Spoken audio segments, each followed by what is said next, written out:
What is the role of philosophical arguments in theology? Let's consider.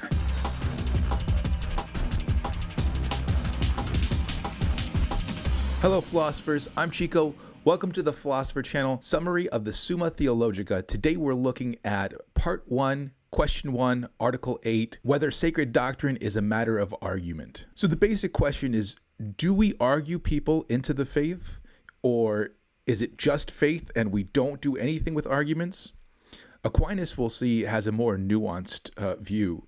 So he starts off by quoting Titus 1:9, saying that a bishop should embrace that faithful word which is according to doctrine, that he may be able to exhort in sound doctrine and to convince the gainsayers. Now, why is that injunction important to us in this question?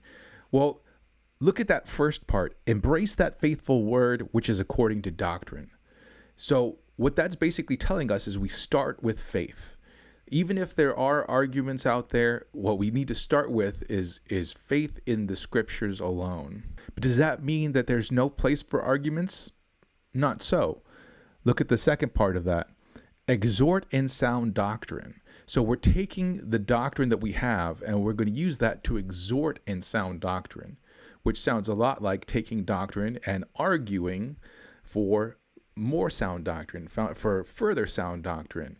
And then the last part, to convince the gainsayers.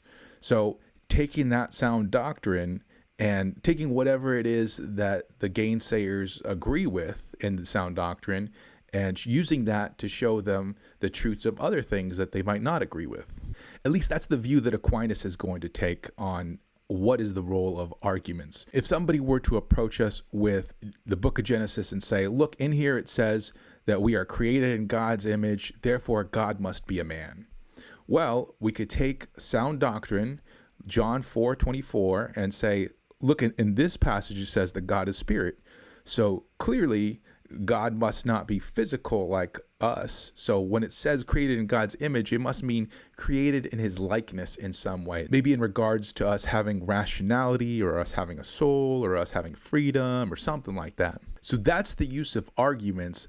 It's not to prove the faith, even though Aquinas does believe there are things that you can know about the faith prior to the faith. So he specifically points out natural philosophers, guys before Christianity even existed, like Aristotle, knew certain things like the fact that God existed just by pure human reason, but we'll look at exactly how that is used towards the end of this article. For now, let's look at his argument for his view. Number one, sciences do not argue in proof of their principles. And if you want an example of what he's talking about here, he loves to give the example of optics, which he doesn't give the example here, but we can take that example from him. Optics being the science of how we see what we see. Optics uses principles of geometry, but doesn't argue for principles of geometry. Geometry does that, right? Optics instead has to take the principles of geometry and, like premise 2 here says, sciences argue from their principles to demonstrate other truths. So optics takes the principles of geometry and show things about what we can see and how we must be able to see based on those principles of geometry. So in the same way, sacred doctrine does not argue in proof of its principles. Remember, its principles are the articles of faith. So it doesn't argue for the articles of faith, but sacred science argues from its principles to prove other truths. And as an example, Aquinas gives here in Corinthians, where Paul starts from the resurrection of Jesus to show that there is in fact a resurrection when some Corinthians were saying that it didn't exist, that wasn't a thing. So that's how sciences proceed to prove things. But what about when you meet up with detractors, people who argue that what you're saying is false? Premise 5 here says, inferior sciences neither prove their own principles nor dispute with those who deny them, but they leave this to higher sciences. So he's specifically pointing out here the philosophical sciences, but this is something that applies to all the sciences in general. If an opponent denies the principles of the highest science, so in other words, the inferior science, they say, hey, higher science, you got our back, you prove these principles. When we get to the higher sciences, though, premise 6 says, if an opponent denies the principles of that highest science, then either the opponent will make some concession or not, right? That highest science, you can't say, well, I'll just ask the science above me because you're at the highest science. So you have these two options. Either the person that you're arguing with is going to make a concession or they're not going to make a concession. If they make some concession, then you can argue with them. And Aquinas here is specifically giving the example of metaphysics as the highest science of the philosophical sciences. So an example of how this would go down is in the principles of change. So we've already seen in one of my previous videos on the Parmenides paradox of change. So go back and watch that video if you haven't seen that one. That the principle of change is that change is the actualization of a potential. Now, if the opponent to this view, to the idea that change is an actualization of a potential, will concede the law of non-contradiction, as you see in that video, then we can argue with them for the view that change is an actualization of a potential. However, what if the opponent just chooses not to concede anything, right? Says, no, I'm not going to give you the law of non-contradiction either. Well, in that case, Aquinas says the only thing that you can do is answer their objections. So what can you do if they give you nothing? Nothing. You can just sit there. But once they start trying to poke holes in your view, then you can respond to those and give some answers. So, for example, if they say, well, speaking of the law of non-contradiction, don't you believe in the Trinity? And the Trinity says that there are three and there are one, and that's a contradiction, isn't it? You could say, no, there are three persons that share one essence, and that is not a contradiction. So that's basically how an argument would go down. You're arguing with somebody about the principles of the highest science. Either they're going to make some concessions, in which case you can argue with them for real.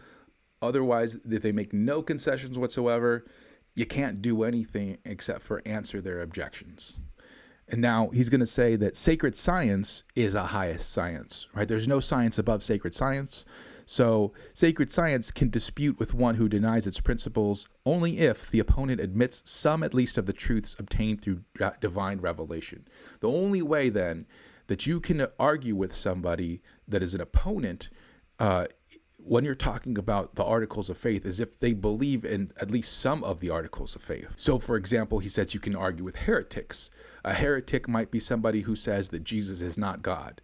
And you could say, but in Scripture it says, John 1:1, the Word was with God and the Word was God. And then just a few verses later that Word is Jesus. Also, he says we can argue with people that deny one article of faith from another article of faith. But now, if somebody doesn't buy any of it, if somebody doesn't believe in any of the articles of faith, what can you do? Well, really nothing. Instead, you can just answer their objections when they come up. So, for example, if somebody doesn't believe that Jesus is God, you can't point to John 1:1 if they don't believe in the Bible, right? That's not any proof for them. But if they go further and say, yeah, it's impossible for Jesus to be God and to be man because that would be a contradiction. God is man. That's not possible. You can say, no, Jesus is one person with two natures. There's no contradiction there. Therefore, it's not impossible. And granted, it's bizarre, right? It's mysterious. How is that possible?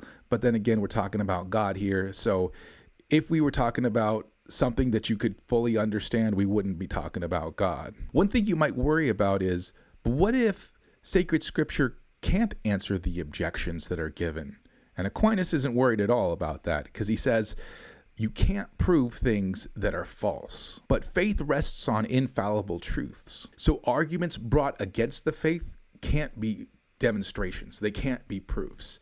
They must instead be, he calls them, difficulties that can be answered. That's not to say that you're going to have the answers necessarily, right? There are going to be very difficult questions out there, but at least you'll know that there are answers out there somewhere. Okay, let's check out the objections. Objection 1, Ambrose says that we should put arguments aside where faith is sought, right? Where we need faith, we should do away with arguments.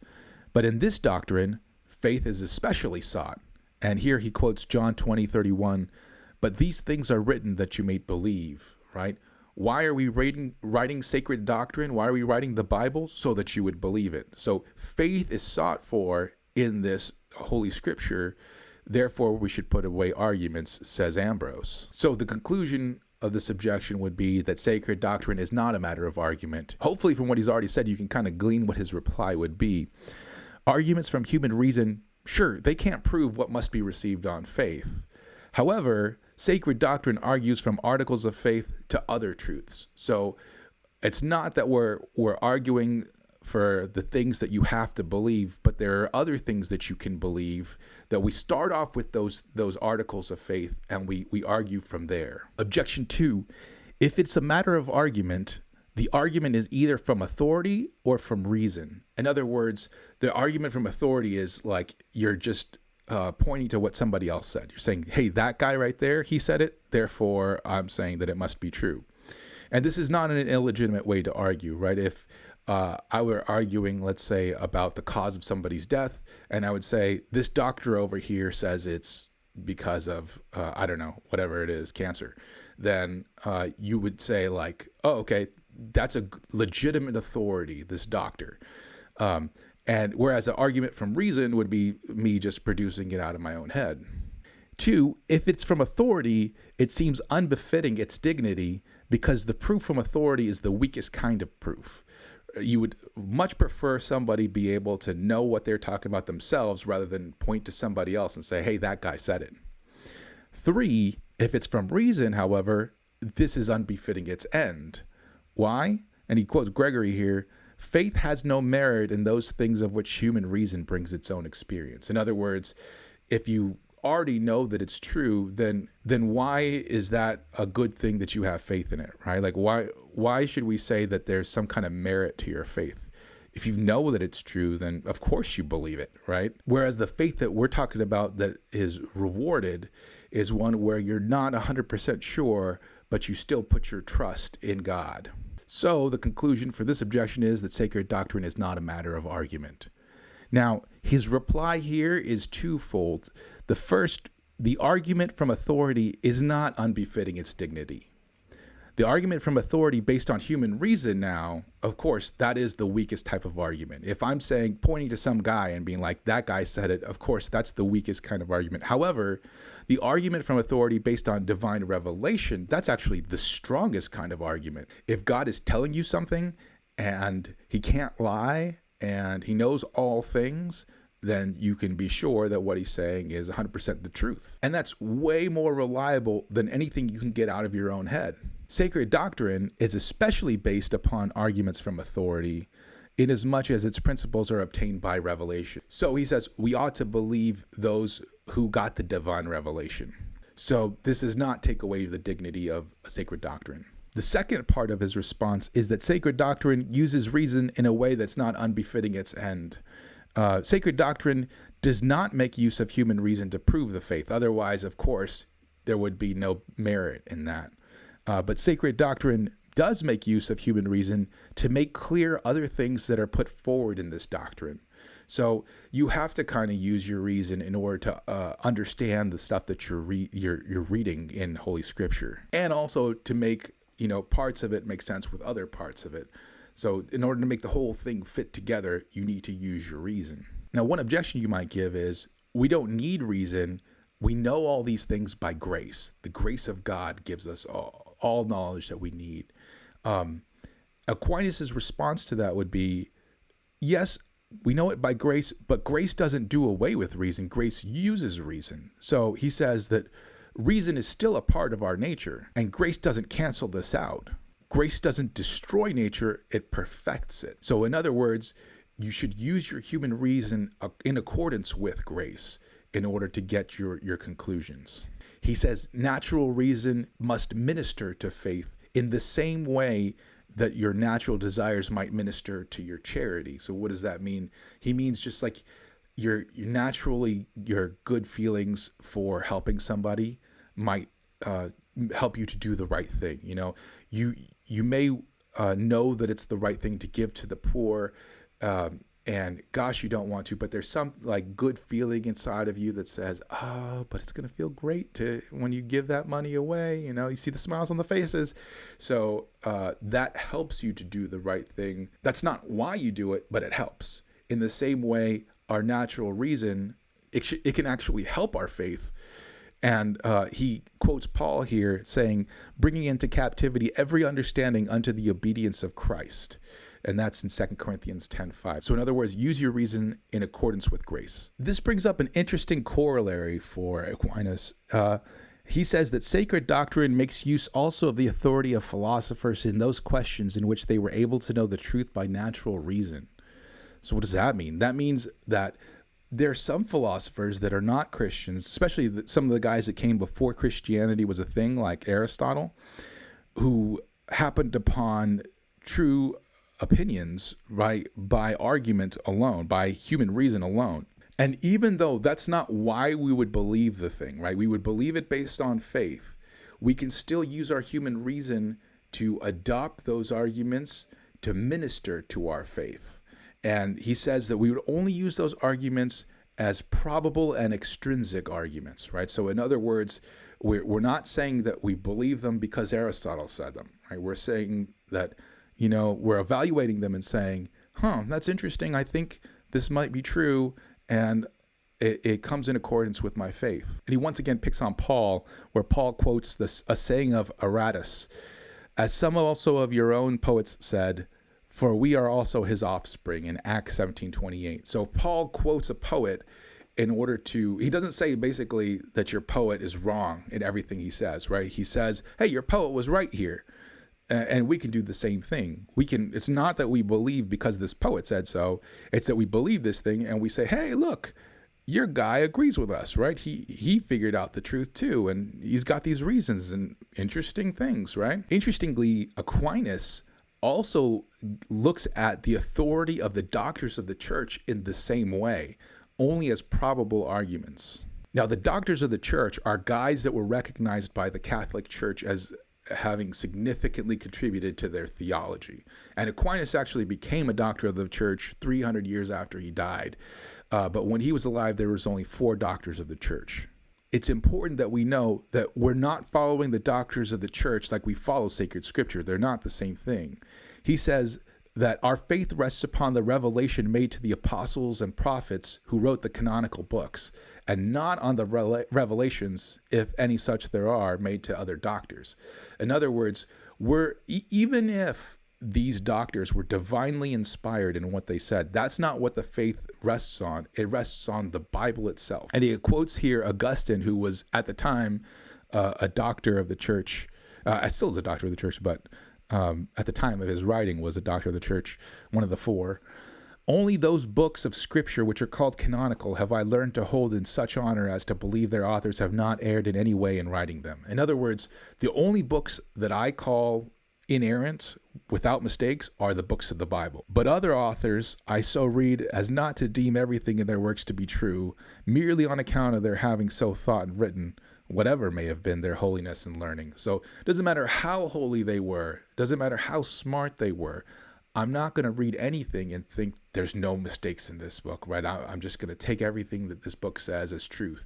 The only books I do that for are the Bible. So this brings up an interesting question about Aquinas. Does he believe in sola scriptura? So if you don't know what that is, first of all, there are 3 major divisions in Christianity: Orthodoxy, or Catholicism, and Protestantism. And the first 2 believe in the Bible as inerrant, but they also believe that you need to follow the traditions of man, or not the traditions of man, the traditions of the church, excuse me. They would be very upset about that. Whereas, and the Catholics believe in the Pope, right? That the Pope is infallible if he's speaking from his seat or something like that. And whereas the Protestants believe in sola scriptura, which means that only the Bible is the sole authority for the church. What did Aquinas believe? Because this sure sounds like Aquinas is saying sola scriptura. It's important to note that Aquinas is writing from before the break between Protestants and Catholics. So there was no debate about sola scriptura at the time. So he can't really, we can't say for sure what he believed one way or another. Unpopular opinion, probably. I think he was a sola scriptura guy, and here's why. Because if he's going to go so far as to say that the doctors of the church themselves, even if they were divinely inspired, are not what we hang our faith on, then I would venture to guess he would say that other people who are divinely inspired, even if they're the Pope, are not something that we hang our faith on as well. But again, that's just me. If you disagree, let me know. That I would love to hear about your opinion about it. And please also don't forget to share, subscribe, like, etc., etc. And I will see you in the next video. Adios.